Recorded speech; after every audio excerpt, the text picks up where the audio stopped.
Well, good morning, folks. Welcome back to the farm. It is a pretty gorgeous day today. In fact, it was a gorgeous day yesterday. I started a video and unfortunately had to abandon it because, well, it looked like this. Just beautiful blue skies. Fantastic yesterday. And about 10 minutes in, we got into the wind apocalypse and it got crazy. But so quick synopsis of everything that happened yesterday. I bagged up a bunch of potatoes. We moved the horses back beside the horse and the donkey back beside the barn, so I don't have to ferry hay on both sides. And then we did a live stream. Myself and my buddy Robin from Millionaire Farmer on our joint channel Smoke and Oak. We're up in the gentleman's study in the shop there. Had a cigar and a whiskey, so if you're able to join us for that, thank you. Good evening. Bit of a quiet one. You know, we're just kind of nice little get together before everything kind of kicks off for Christmas here. And then we're gonna come up with a schedule for the new year. But if you haven't watched it, you can go back and check it out. It's on Smoke and Oak, and yeah, it was a good time. Anyways, so today we're gonna get on with. Like I said, it was the wind apocalypse yesterday. I looked out over by the bulls, and the wind fence that's supposed to protect the bulls from the wind looks like it blew over. So I got to get the big tractor fired up in the shop. See if we can't get it upside right again. It would seem that it's still a little breezy. I had to put the hood up. My little satellite dishes were getting a little chilled there. A couple days ago, for about 2 or 3 days, I could smell something in the yard, and I thought, what is that? It smelled like something died. And anyways, the wife come over here by the side of the dumpster, and she's like, oh, there's the remnants of a dead chicken. So I'm guessing that's what that was. It just reminded me of that video. Oh no! That's Melanie. She was so nice. Well, I don't know which one this was, but either one of these boys was naughty or was slacking. Not sure which. But looks like we're down a layer, so that's too bad. Well, I just fed the chickens, and I've got 2 pumpkins that are starting to get a little bit soft before they go bad. Just gonna run them over to the sheep. Nice little treat for the sheep. They love pumpkins. And anecdotally, oh, there's more feathers down there. Look at that. Poor Melanie. Anyways, anecdotally, pumpkin seeds are supposed to be a dewormer. It's not something that I would probably put a lot of eggs in that basket, but it is a nice treat, and it does no harm. So you have, I think it probably does something on the prevention side, but it doesn't do anything on the treatment side. That is for sure. Morning, ladies. And one fella, wherever you're at. Oh, there you are. Good morning. Have a pumpkin.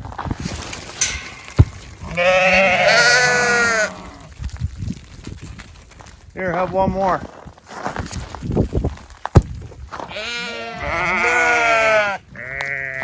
We're all focused in on the first one.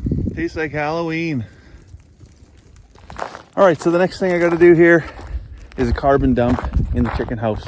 So typically, on a normal year, I'm bringing in wood chips like this probably every week, 10 days, maybe every 14 days, depending on what the weather's doing. But that's exactly what's going on. The weather is not doing what the weather typically does. And it's been extraordinarily warm and extraordinarily dry. So all I've been doing is basically stirring up the existing wood chips in there. And the chickens have just been pooping. But it's been drying out really quick. Very talkative today. But I'm perceiving that at some point in time, we're going to get precipitation either by way of rain or snow, and the temperature is probably going to drop or fluctuate up and down a little bit. So if we get moisture and any kind of temperature fluctuation, it's going to cause a chemical reaction in there. And if I'm out of balance, I'm not going to be making compost. And I'm not going to be I will be generating heat, but I'll be making a whole pile of ammonia, and that's going to make things really, really stinky and really, really uncomfortable for the health of the birds. So we're going to dump about 4 big Rubbermaid totes of wood chips in there today, and probably be a little bit carbon heavy, just, in foresight of perhaps any large amount of precipitation. And so I'll be a little cool. I won't be generating a bunch of heat. I'll be a little bit cooler than probably I need to be. But that's fine, because I'm not expecting it to get to minus 30 or minus 40 here in the next few weeks. I'm just expecting a little bit of moisture. Holy, there's a crow up there. Just flew right over my head. Anyways, anytime you're going to dump wood chips in the coop, just kind of sprinkle it around. It doesn't have to be super even or well distributed or anything like that. These ladies are very, very efficient at digging and scratching and tilling. They will spread all that. They will evenly distribute all of that new material in amongst all of the other material. What you do have to do is get in there. I think I took it away already, but oh no, it's maybe here. Get a good manure fork like this, a multi-tine fork, and get in there and dig up that pile before you spread your new material. And that way you oxygenate, you let all the air get in underneath. And then, as I said, if the humidity does climb, that's fine. You've got lots of oxygen in there. And the first thing that starts to happen is heat generation and composting, as opposed to methane release and stink. Nobody likes that. You know what? Change of plan. I've only got about 6 of these tubs left in that big tote. So I'm just going to fire up the tractor and then just drag that tote over here, and I'll just drag it into the chicken house. I'll just dump the works in there. They're not the highest quality of wood chips. That's the stuff that I got from a fellow that grinds up rig mats. So I'll just get that into the system and let the chickens work through it before I switch over to the nice clean virgin wood chips, I guess you could say. So I got a whole nother tote of wood chips sitting in the barn from a guy that runs his own little sawmill. This tote of wood chips came from a fellow that grinds rig mats. And I picked them up in the middle of winter, and they were outside and they'd been snowed on, and probably a couple of times. So there was quite a bit, and you couldn't tell when I first picked them up, but there was quite a bit of moisture integrated into those wood chips. And now that I'm down to the bottom, some of that material is kind of stuck together a little bit because it was at one point in time damp. So we'll get it out, get in the chicken house, let the chickens scratch through it. It's excessively dry in there right now anyways, so if there is a little bit of residual moisture in there, probably won't cause me a bunch of heartburn. Anyways, the big question is will this tractor start? So if you've watched this channel for any length of time, you'll know that I think the alternator's hooped and is what's going on. But anyways, lots of times it'll just have enough power to turn over but not have enough to start. And I got lazy one day and I just drove it straight in with the forks facing that way because I wanted to be able to walk in and access my big toolbox nice and easy.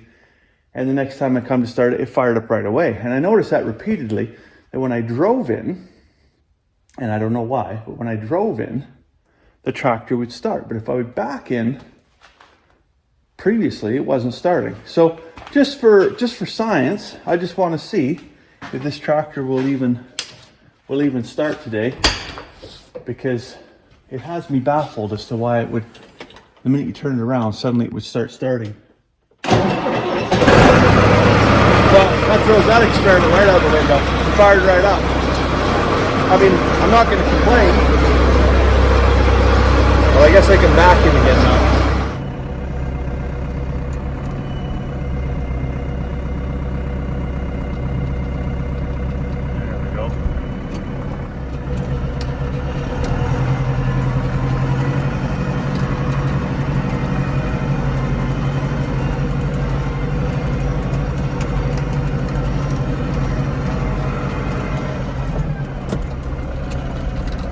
Got no brakes in the tractor. Reverse.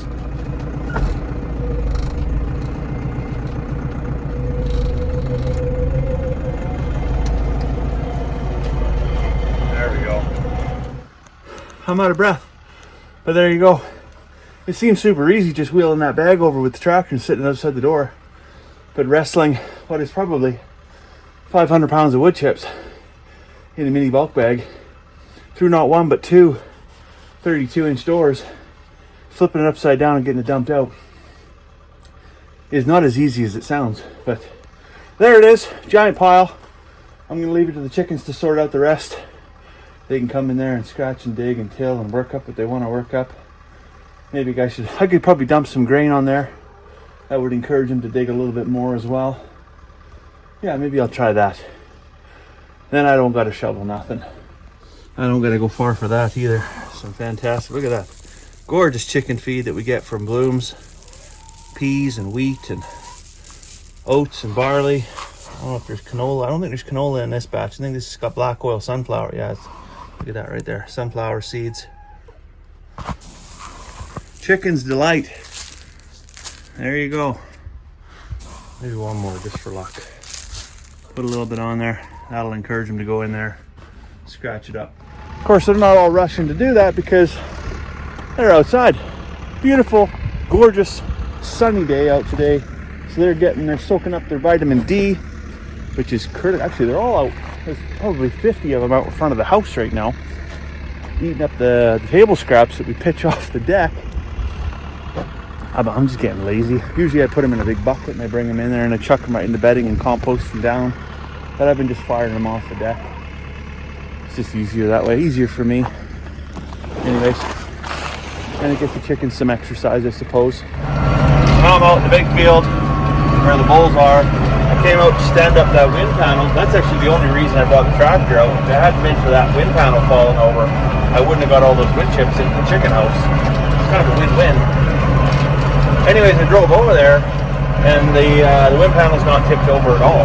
It's just an optical illusion, the way it looks from up at the house. So I drove all the way out here for nothing.